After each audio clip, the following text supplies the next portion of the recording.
running an agency doesn't have to feel like juggling flaming chainsaws.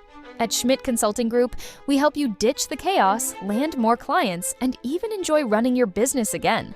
No fluff, no BS, just strategies that actually work. Check us out at schmidtconsulting.group because your agency deserves better. Unlock the secrets to attracting clients, building trust, and harnessing the power of AI with expert guests Joe Peterson, Jay Kallman, and Ashley Roloff on this engaging episode, recorded in front of a live audience. Don't miss these real-world insights. Welcome to Schmidtless, episode 310. I am super excited everybody's here. Today we're going to be talking about some of the themes in the subject of my book, The Attraction Agency, and that's why we're here today. I do want to have you be able to do a little quick introduction. Joe, I'm going to start with you. Tell us a little bit about your background and who you work with. I'm with DKY background. I've been in marketing for 30 years, both on the client side and the agency side. I've been with some big brand companies. I've been with some big brand agencies. I've been with DKY as VP of Client Services and a partner for 8 years. But I've known DKY for probably, Brian, how long? 25, 30 years? As long as we have served a client for over 30 years. Wow. We have another client we've served for over 25 years. So you were talking about trust earlier. You don't get relationships like that unless you've got that trust. No, and that's why you're on the panel, Joe. You're going to learn all about how you did that. All right, Jay. Hi, I'm Jay Kallman, and I'm founder of Revy Marketing. And we serve, was that you or me? We serve franchise brands and suppliers. Background, I've been in marketing for 15 years, B2B primarily, and I just love marrying data with humanness and building that trust. Yeah, good. And Ashley? My name is Ashley Roloff. I own Nerd Herd, as Kurt mentioned.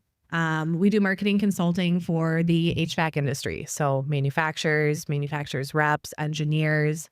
I've been in this industry for the last 10 years, and I've also owned my business for the last 10 years, but I'm new to entrepreneurship full time as of September 2022 and enjoying the ride.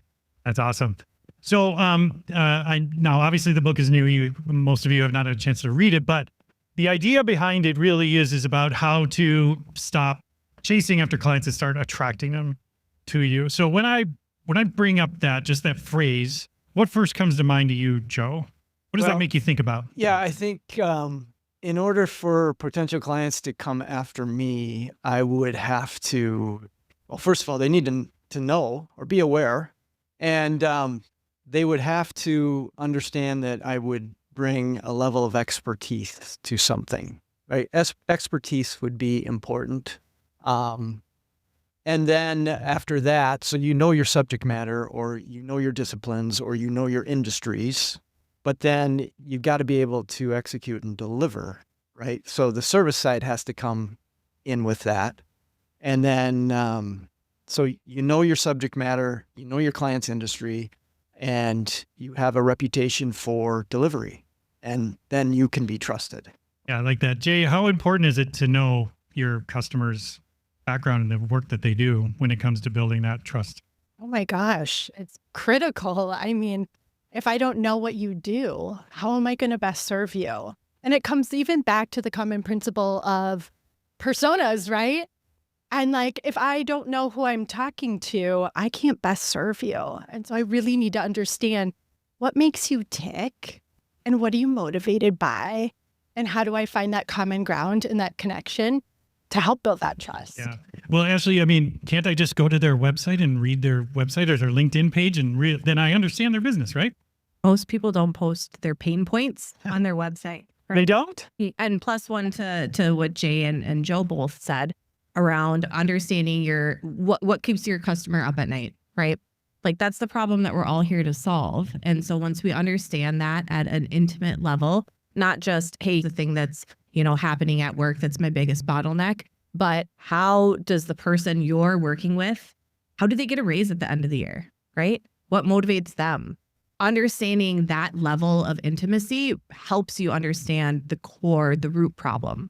Yeah, and I think that's where it gets uncomfortable with some people because, it's not just the business I got to get to know. I got to know the person and I got to really understand them. And so to your point, like if I know what your individual goals are versus like what your department's goals are or what the industry goals are, whatever that stuff is, like it's much easier to have a real conversation about what you're doing.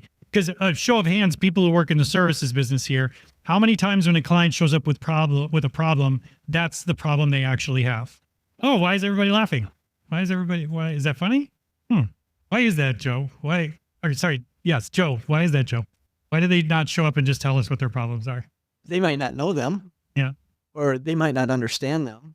But they're a big giant company and Yeah, they're but- scary and I'm yeah. just, a little services person. Right. But they might see a problem over here, but the root cause of it might be over here. And if we know their business well and we know our craft and our trades, sometimes we can uncover that. I get really curious. And this line will serve me. I learned it right out of school and it will serve me for the rest of my life. When they say a thing, the next line is, tell me more. Tell me more. And then they're going to tell you more. And then you say it again. Tell me more about that thing. And they just give it all away. They're so smart. And you're like, yes, I get it. Here's the thing. Let's chat further. Yeah, that's really smart because, again, that's what I see a lot of people do. They have those surface level discussions and then they wonder, like when they present their solution, the clients maybe doesn't trust that solution. They might look at it and say, well, it doesn't cover everything. How many times have you heard that, Ashley? If I had a penny for every time I heard that, I'd be a millionaire. You wouldn't be sitting in this seat I would right not now. be sitting here. Yeah. Yeah. But how do you, with what Jay said, how do you go about that discovery in a way? Because again, a lot of clients today, they don't want to pay for discovery, right? They're like, I don't want to workshop stuff. A decade ago, 15 years ago, we used to get away with a lot of that, right? We'd be like, oh, we'll do an audit. And they're like, great, an audit sounds good. Now they're like, no, like, here's the problem. Do you have a solution or not? Part of that goes to building the relationship, right? Before you hop on that sales call or as you're going through your sales process. So our firm typically runs 2 calls with different parties as a part of our sales process so that we can understand from the executive what he thinks the problem.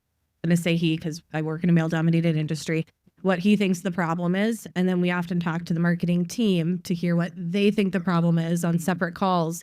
And then the third call that we hop on when we're actually pitching, we're surfacing both problems and then creating a narrative around that so that we can demonstrate where there is potential disconnect and how we can help solve that. Not only the individual problems that they propose, but the disconnect that surfaced, which almost always happens.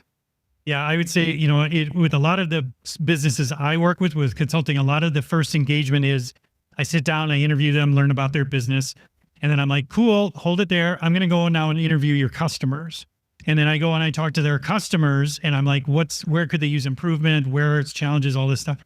And then I bring it back. And just like you said, I find those gaps between what those things are. And that's usually where the real problem is lying. Because again, I learned this a long time ago working at a big agency, the way that I could get away with really weird stuff. I could get away with shenanigans. As long as I made it the customer's idea, I could do anything I wanted. And so as long as I could convince the customer it was a good idea and they wanted to do it, then I could move mountains. And that's what really works a lot in the consulting stuff that I'm doing is that if I can show up and be partnered with your clients and show you that these are the opportunities that you have, it's an easy fix. How often does customer stuff, Jay, come into the work that you're doing? All the time. And it's customers, but then I really look at it from a sales, a marketing, and ops and product perspective. So I need to talk to all of the people that are involved and feeling pain. And some of the best ideas that I've ever had come outside of marketing. And so if you're not talking to a customer, if you're not talking to all stakeholders, getting all perspectives, how are you going to be able to prescribe something that's going to make a real impact? Yeah. And Joe, I can imagine because, DKY works with a lot of manufacturing places like Winnebago, Honda, and all this stuff. Like the problems aren't usually at the marketing level, or I should say the solutions maybe not always at the marketing level, right? Yeah, no. Solutions can be at the product level, of course, but also beyond just the marketing and the advertising, there's technology problems. There could be an antiquated CRM environment. How do we do lead nurture? Their tech stack's out of date. Their CMS is in shambles. So yeah, there's problems all over the board. And the more that we can understand them and help our marketing clients understand them, the more value we're presenting. So unpack that process a little. So Ashley talked a little bit about how she unpacks that and goes after that. How does DKY do that? We try to get access to as many departments as we can. Of course, we're talking to marketing all the time, but if we can get engaged with the sales team, we have a client right now. We're launching a campaign for them. They're going to meet with their sales team on February 9th. Well, can we be in that meeting? We really need to be in that meeting. So we push for that kind of stuff. And then we're also engaged at the IT level too. So we're talking to the technical side of their teams. Some partners let us in easier than other clients. Yeah, they're pretty protective of those relationships, but we find that when we do get exposure to those different groups, it's better. Yeah, Jay, what's your technique for getting past those gatekeepers? Have you had luck in the past?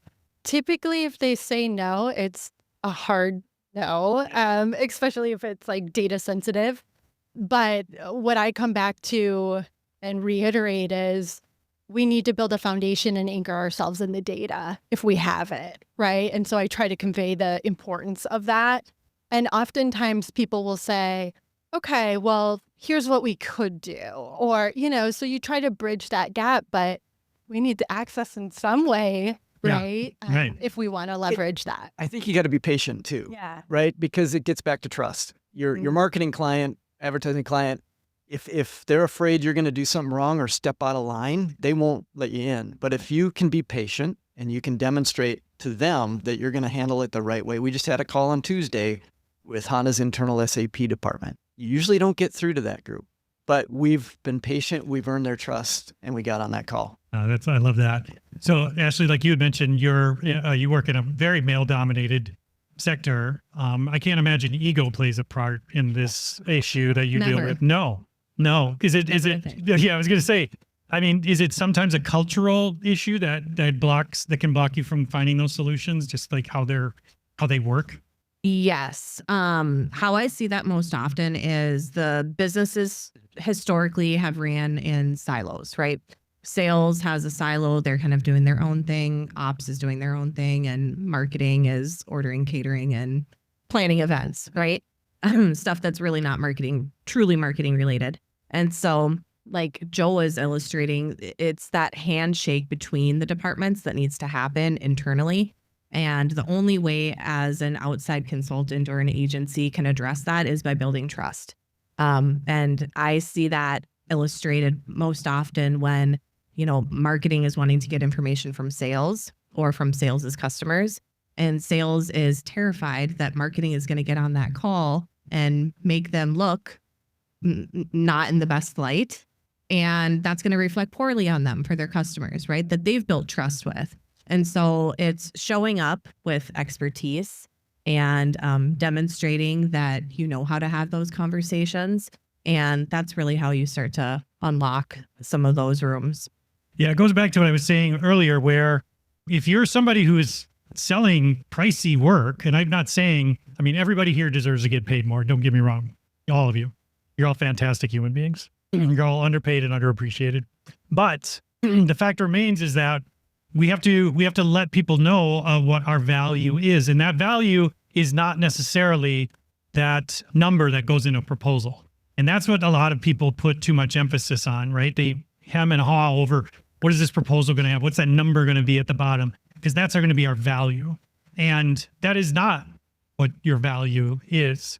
Again, you look at some of these places out there and what they charge. McKinsey charges $1,500 an hour. Yeah. That'd be nice. That'd be real nice. It certainly would be. Yeah. Yeah. Well, and again, the whole thing is that what people are buying is McKinsey, the brand. It's not because they are any smarter than Deloitte, PwC, or whichever. They all are hiring from the same pools of people. They're all hiring the same backgrounds, the same education, all of that stuff. But what they're doing is that their brand is showing up before they do. And it's really funny to me about how many people don't pay a close enough attention to that. So you do a lot of branding, Joe, right? How does DKY focus on, you do such a great job for your clients, but how do you eat your own dog food is what I want to know. I don't know if we do it very well. Let's hear about it. What's that? The Shoemaker's Kid? Yeah. Yeah. We are very dedicated to our clients, and that comes at a cost. And we don't spend enough time on our own brand. We don't spend enough time on our own marketing. We kind of have a theory that if you take care of your clients, more will come. But that doesn't do with the clients you don't have yet. It has nothing to do with clients you don't. So we have to get better at that. Telling that story, crafting that story, building that value proposition, and then getting to market with it. Yeah, I think your vibe attracts your tribe. So I think what you put out there is what you get back. So it's really important that you're putting out what you want to come back to you also, especially as you're building up. Yeah, I think that's so important. Again, it goes back to being authentic, because what happens is that and I see this happening in lots of businesses, you get to a certain size and you're like, well, if we're going to work with 3M and Medtronic and all this stuff, we got to sound like we know what we're doing. We got to sound professional. But what you end up doing is you just sound like everybody else, and nobody can tell the difference between them. That's something you've seen, Ash? We just got done working on a project like this with one of our clients. And this client is in Michigan, and they wanted to put the same things on their website, right? We're innovative. We are, we have integrity. It's like the poster child for all the terms that everyone in our industry says. And we walked them through a brand strategy exercise where we were listening to the leadership team talk about what their customers say about them and different stories.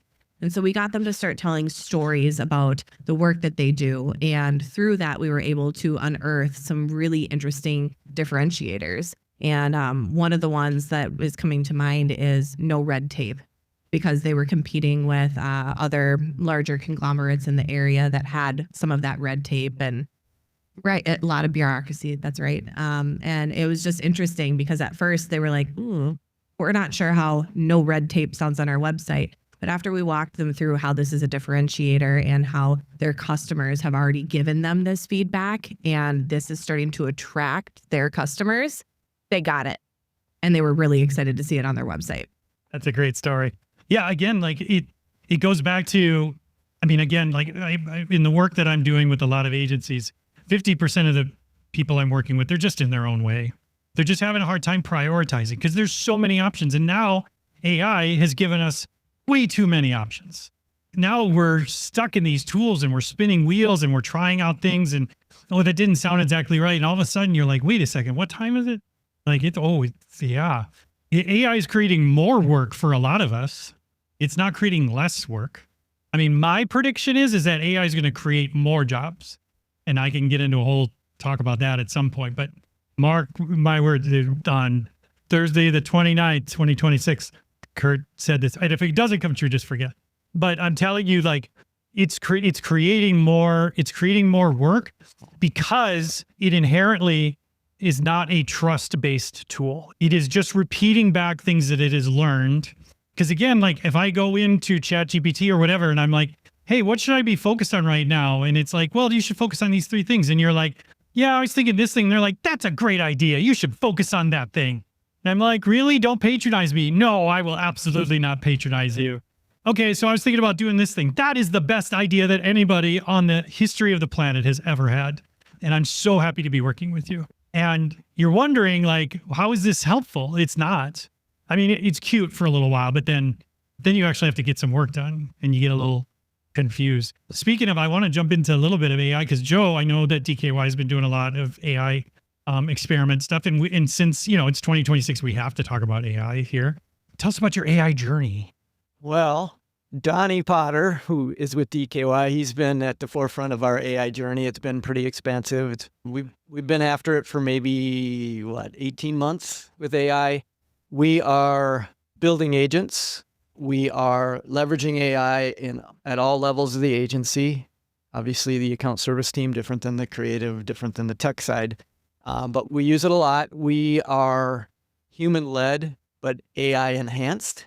We're very diligent about understanding the limitations of AI, as you just described, writing the prompts the right way, understanding how to feed it takes knowledge, takes experience, takes sophistication to do that the right way. So we have to be able to do that.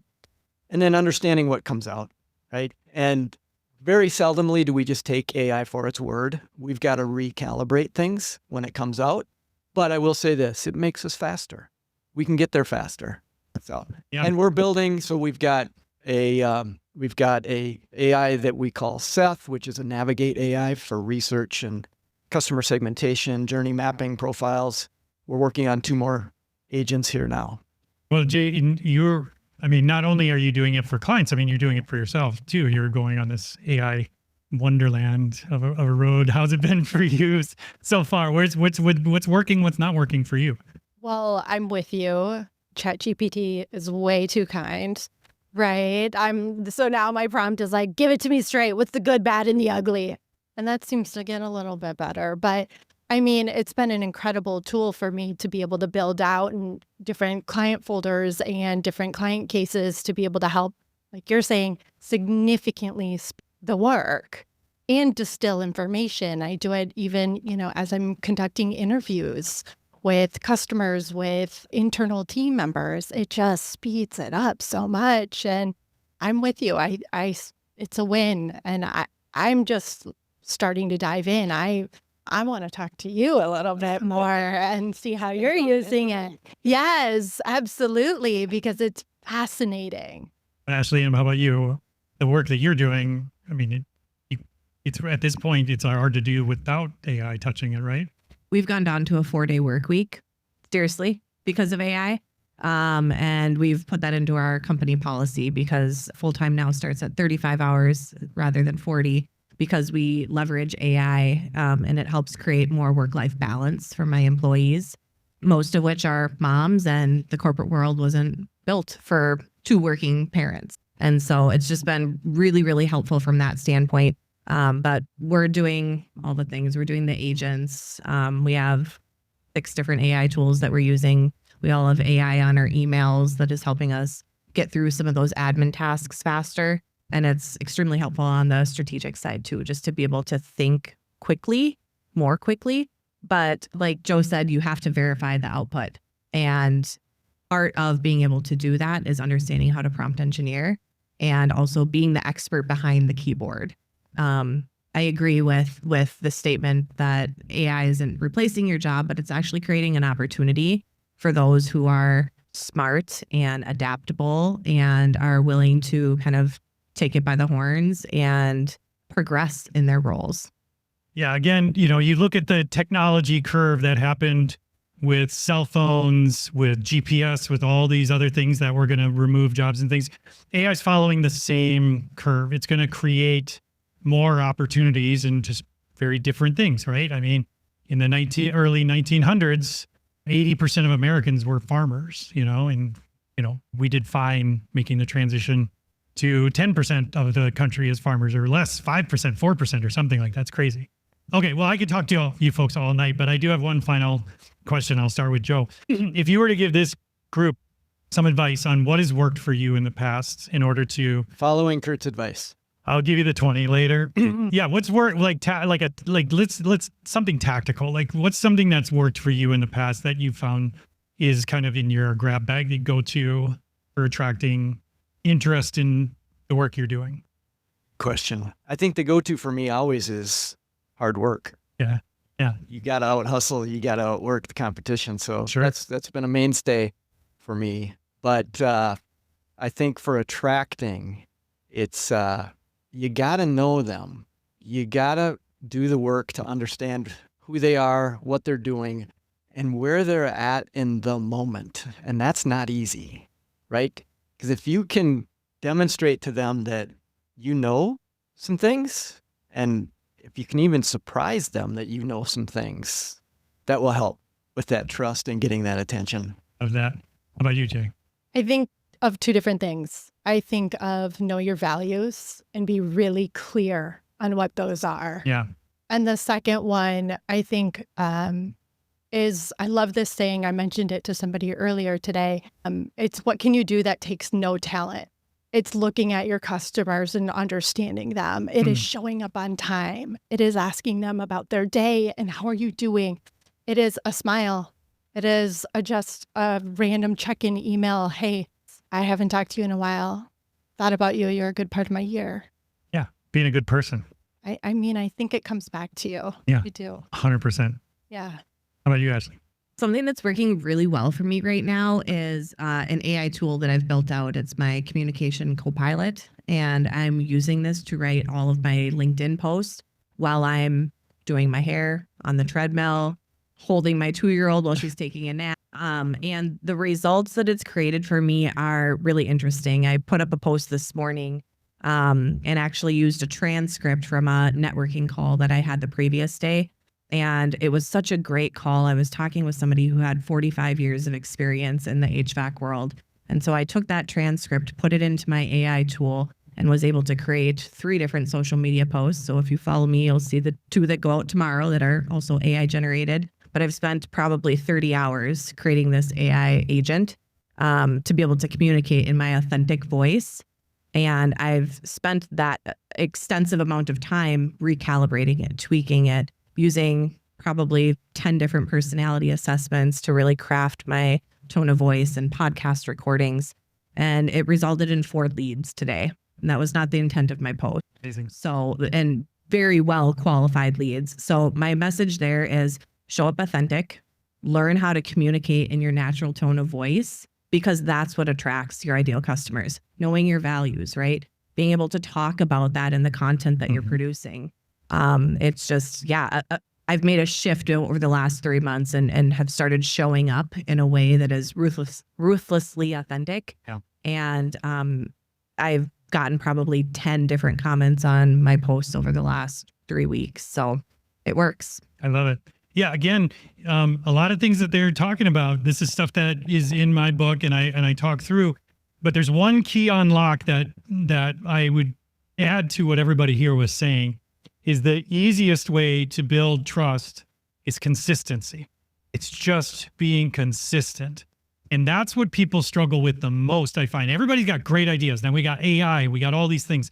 And what Ashley's doing here, she's helping unlock some consistency to what that is. And so that is something that I would ask for you to take away, is not what new idea could I do? What new big thing could I take on?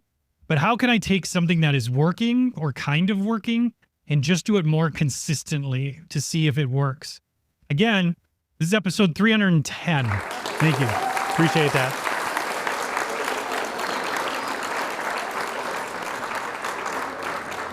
Thanks for listening. If you enjoyed the show, we'd love it if you left a review on iTunes or Spotify. It makes a big difference. And be sure to check out schmidtconsulting.group for more ideas and insights. Remember, every big dream starts with a single step. Keep moving forward, stay curious, and don't forget, we're rooting for you. See you next time.